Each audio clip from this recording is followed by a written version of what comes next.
Más prácticamente continuando con el desarrollo de aquí del compañero Leo sobre el tema geopolítico.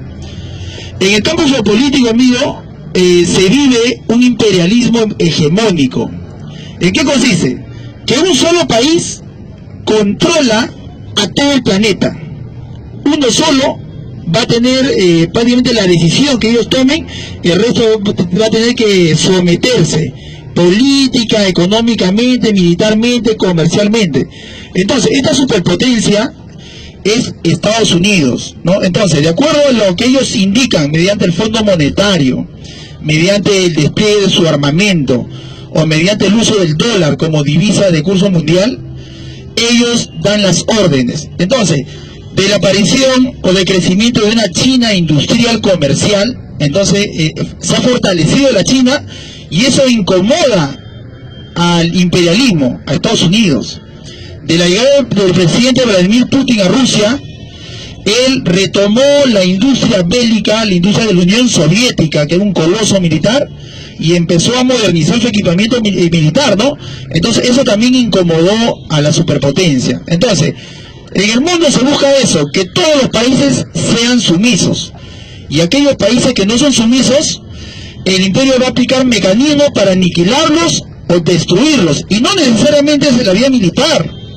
Hay países que son aniquilados de acuerdo a unas sanciones económicas, como es el caso de Cuba.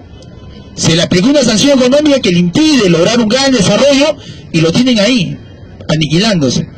Se puede aplicar, ¿no?, una intervención militar, como el caso de Irak. Directamente llegan los portaaviones y lo destruyen, ¿no? O una forma más pasiva, que es las sanciones económicas a países, simplemente recortándole el comercio internacional. Bien, claro, tratados. En este momento, Estados Unidos está aplicando sanciones a varios países. Le ha aplicado sanción a Cuba hace muchos años. Se está aplicando una serie de sanciones a Venezuela. Se está aplicando sanciones, ya hace muchos años también, a Corea del Norte, sancionado. Se está aplicando sanciones a Irán, a Siria. Y ahora Donald Trump, prácticamente en su locura, le ha aplicado sanciones a Rusia. Un país que es 2 veces más grande que Estados Unidos. Pero también está aplicando sanciones y quiere aplicarle sanciones a la misma China. Prácticamente, cuando una potencia empieza a sancionar a todo el mundo, quien se está quedando aislado va a ser él mismo. Porque si aíslas y sancionas a todos, tarde o temprano eso se va a volcar en su contra, y eso es lo que está pasando ahorita con Estados Unidos. Estados Unidos, cuando le aplica las sanciones a los chinos, ellos dicen, entonces vamos a aplicar medidas o contrasanciones. A ver, ¿qué me aplicaste? Ya, impuestos, yo te voy a aplicar impuestos a otros productos. Le devuelve la sanción. ¿Qué pasó con Estados Unidos cuando le aplicó la sanción comercial a Rusia? La parte este de Europa se dedica a la agricultura, y ellos le vendían a Rusia frutas, carnes, alimentos para llevar. Cuando le aplica, y lo peor que Estados Unidos no sanciona directamente, sino le pide que la Unión Europea ya no le venda ni le compre nada a Rusia. O sea que ni siquiera él directamente se va a comprometer, sino le pide a los vasallos, porque al aliado se le respeta, pero al vasallo se le aplasta, ¿no? Entonces la Unión Europea, en su estatus de vasallo, obedece y deja a Europa del Este, deja de venderle productos a Rusia. Entonces, ¿qué hace Rusia? Hace comercio con Sudamérica, manda los barcos aquí por todo el Atlántico, y ahora le compra a Argentina, Brasil, Chile, incluso hasta Perú, en ciertos productos. ¿Y cómo le devuelve la sanción? Entonces, estos países que vendían estos productos ya se quedaron sin mercado, o sea que ya no pueden vender, o sea que entraron prácticamente en quiebra. Lo que es la industria de la ganadería, ¿no?, la agricultura entró en quiebra, porque ustedes sabemos, cuando sale la cosecha tiene que haber un mercado que va a recibir ese producto. Entonces, de esa manera estos países han volteado, prácticamente le han volteado la torta, le han devuelto la sanción. Entonces estos países grandes pueden hacer eso, pero un país pequeñito como Cuba no puede devolverle la sanción a un gigante, pues, no puede. Bien, entonces la amenaza a nivel mundial es Estados Unidos, porque tiene el monopolio de la moneda. La moneda norteamericana él usa como herramienta en todo el mundo. Es por eso que las naciones que no se someten, ¿qué le hacen? No, ya no hay crédito para él, cierren el crédito, ya se acabó el préstamo, listo, sancionado. En el aspecto comercial, aquel país que no se somete comercialmente, igualito, sanciones económicas, no le vendas y no le compres nada, ¿no?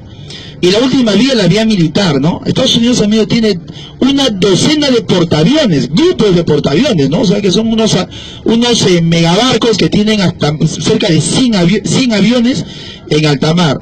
Entonces, con estas tres armas, Estados Unidos, amigo, somete, de tal manera que los presidentes a nivel mundial se someten ante Estados Unidos y a sus instituciones, como la OTAN, una institución militar, el Fondo Monetario Internacional, ¿no?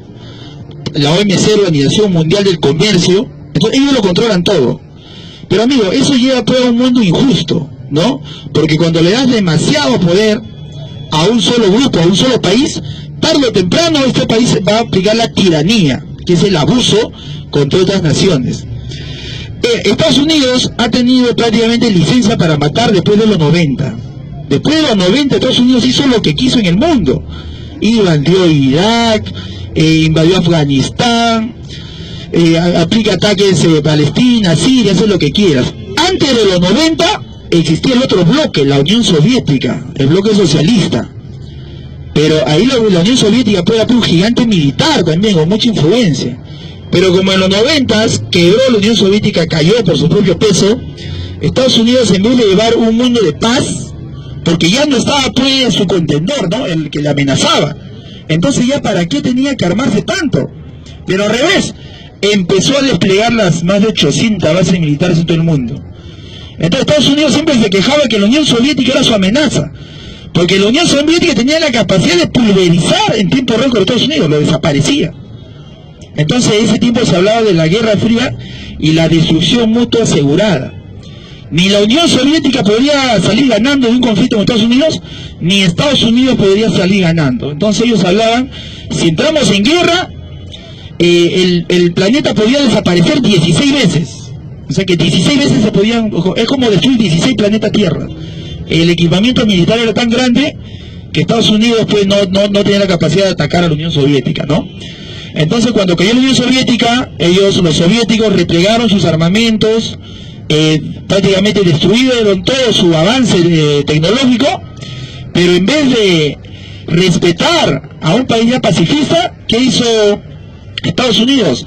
Empezó a crecer más mediante la OTAN. La OTAN es una organización del Atlántico Norte formado por casi toda Europa, pero empezó prácticamente a pegarse a Rusia para acercarlo, ¿no? Entonces por eso que el presidente Vladimir Putin ve que la única opción para que Rusia garantice su seguridad es entrar a una carrera armamentista, a un militarismo. Entonces él dice, nosotros de buena no nos podemos fiar de los americanos. No olvidemos que la mitad prácticamente de Alemania le pertenecía a los rusos con la Unión Soviética. Entonces ellos, al dejar las armas, en vez de respetarse los acuerdos, Estados Unidos no respetó ningún acuerdo, lo arrinconó a los rusos. Lo arrinconó y quiso prácticamente casi invadirlo. Entonces en el 2008 Estados Unidos provoca que, en este caso Georgia, un país pequeño, ataque directamente a una región aliada de Rusia. Militarmente lo atacó. O sea que Estados Unidos ya le picaba la mano de entrar militarmente a Rusia, ¿no? Porque de todas maneras, a pesar de que Rusia ya no era una potencia económica, seguía siendo la primera potencia nuclear. ¿Qué quiere decir? Que Estados Unidos tenía más o menos 7.000 cabezas nucleares y los rusos tenían 7.300 cabezas nucleares. O sea que a pesar que ya supuestamente había colapsado, que ya no era una amenaza, resulta que tenía más cabezas nucleares que los mismos Estados Unidos. Entonces ellos han intentado acercar, ¿no? ¿Y qué hacen Estados Unidos? Hacen el escudo antimisiles, ¿no? ¿Qué quiere decir el escudo antimisiles? Como antiguamente la Guerra Fría era que se lanzaban misiles desde Estados Unidos hasta la Unión Soviética y los soviéticos devolvían estos misiles, Estados Unidos rodea a Rusia con unos sistemas que podían interceptar a estos misiles que los rusos podrían lanzar.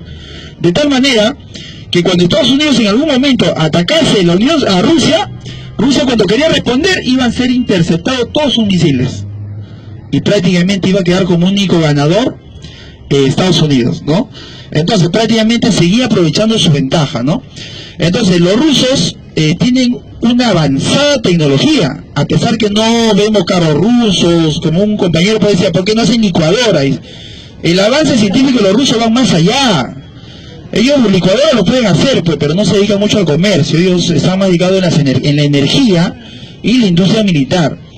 Entonces los rusos, como el presidente Vladimir Putin, le pide que le respeten varias veces, respeten nuestra soberanía. Nosotros, por cultura, no nos sometemos. ¿Por qué dice eso? Si aquí viene un norteamericano y le da una orden al presidente, quien quiera que fuese, el presidente automáticamente ya está programado para obedecerlo como un vasallo, como un perro fiel. Yo acá repito las declaraciones que hacía PPK. Somos un perrito chiquito que te mueve la cola, ¿no? Entonces esa es su ideología, ¿no? Somos un perrito chiquito que al toque te movemos la cola. Pero estos países como Rusia, o quizá China, culturalmente no han sido sometidos. No olvidemos que por acá llegó Napoleón, y ellos no se sometieron, le plantaron guerra y lo derrotaron. En la Segunda Guerra Mundial también entró por acá Hitler, también lo derrotaron.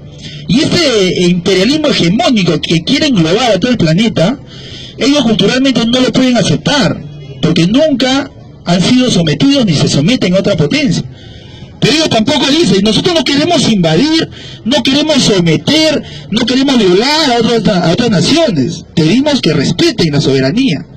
Entonces, Rusia llega al nivel de sofisticación de sus armamentos que el mismo presidente este año, hace 2 meses, declara que han desarrollado armamento hipersónico, con una capacidad que va 7 veces más rápido que estos interceptores, quedan anulados y obsoletos. Y todavía le dice, no gasten más su plata porque ese equipamiento ya es obsoleto. El escudo antimisiles llamado sistema Aegis ya no tiene la velocidad. Entonces, este armamento ruso que ya ha desarrollado en 2017-2018, que ya está en funcionamiento, ya no va a Mach 1 ni Mach 2, va a Mach 7, Mach 6, Mach 8. Entonces lo que saben la barrera de en qué velocidad se rompe la barrera de sonido, podrían entender esto, ¿no? Más o menos 340 kilómetros por segundo, metros por segundo. Entonces, el armamento